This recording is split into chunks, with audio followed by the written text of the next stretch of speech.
What did you do to piss off this documentarian? And I think he was just going for what he thought would cause the most flagrant insanity of murder, mayhem, and madness, right? That's what he was going for. That's the stuff that he was trying to tag. And he did a good job of just making it crazy.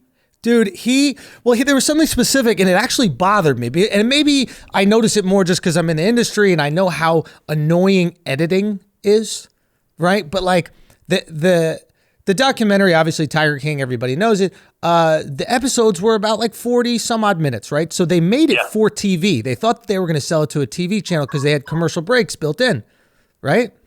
Yep. And he would leave in a little bit longer when he was filming you. He would leave in before you were going to start recording because you were offering to like help spruce up the scene, going, hey, why don't I introduce you guys? I'll come in from the apartment, or I'll do something. He left it in. He'd never done. He is not a director. He's a turtle connoisseur. The guy's deeply into collecting turtles, and he ran some nightclubs. But he's not a director, and he'd be there just langering, and I'd be like, "Okay, I'm going to come through the door. We're going to do it like this." I did that stuff with him 10 times. And if you listen at that exact moment, the cameraman's like, "Doc directs so much better than Eric." No, listen to the audio. He says it right there. You can hear it. Hilarious. The cameramen were sick to death of him. He was a freaking amateur about the entire process, but it saved him in a lot of ways because I just thought he didn't know what he was doing, but he had such an alternative plan. Because this dude came to me and just said, hey, I'm making a show about wildlife education, conservation. I got Richard Branson talking about all the lemurs on his island, and I'm a turtle dude. I'm the #1 collector of turtles in the world. The dude's got millions in turtles. And I've got all these turtles, and I'm going to talk about the world of conservation for wildlife. And I know you've done all this great stuff with your tigers and all of your work in Sumatra at your ranger stations that you've built there. I want to just document all of that. And I know you've got stuff going on in Africa. I'm going to come with you to Africa on your next trip. This is it, man. This is all. And that's for 2.5 years that he's hitting me with that 5 different times of long days of filming, interviews in a chair for hours. And I didn't get it. Exactly what was going on. So he never told you he was making Tiger King the entire time? Oh, absolutely not, man. This is conservation education about captive wildlife, helping to save the wildlife in the wild, which is my gig. It's what my heart's about. And so he was able to step all over me because I thought I was pulling off my dream job. And he said HBO had it in lock and it was going. What a fucking scumbag. So you do him the favor. You help him out with the lie that he told you about, and then he tries to make you look like a douchebag when you're clearly the cleanest one of the 3 people in this documentary.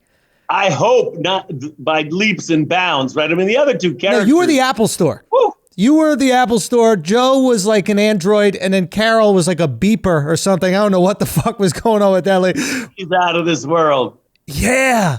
I mean, if I was you, I would be like, I don't want to be included with them at all. Only drama is going to come from the 2 of them. Straight up. I told that exact story on camera probably a dozen times because they asked me 900 questions. During the 900 questions over hours and hours, they'd slip in a question about the industry, zoos, and then what about Carol? Yeah. What about Joe? What about, and I'd give them, I just say this is this and that, but I'm not into that, guys. I'm not looking to do a show about those guys. I don't want to be in the drama. They got trouble. There's nothing but trouble going to come out of it. Okay, no problem. And then on the side, Rebecca Chalkin, who's his co-director, the other person, the other producer of the show, right? She's on the side, tagging the staff, tagging all the girls that work here on the side and stuff, and going, who do you sleep with? Who's your boyfriend? What do you do over here? What's it like here? What really goes on? What's the drama? And then they started telling me that. And I said, that's not cool, man. Leave the staff alone. It's not going to happen. I said, if she keeps this up, it won't happen. They leave. They come back a second time. She blabs again. And I said, she's off the set. She's not out on the property ever again. I don't want to hear from her. See you later. And they kicked her out. And they came 3 more times without her because she was so odd. And I'm like, why is she so obsessed? Little did I know, because we were making murder, mayhem, and madness, not conservation of tigers in the wilds of Sumatra. Yeah, it was. They had to make you more salacious than you were. Oh yeah, they had to go. I mean, they had some crazy bat lady that just murdered her husband. Probably, at least that's what the world thinks, right? Sure seems like she killed her husband. Carol killed her husband. That's the meme. I mean, she killed her husband. Let's be honest. She killed it or she knows where he is. If she didn't do it, she knows what happened. He's been there a long time.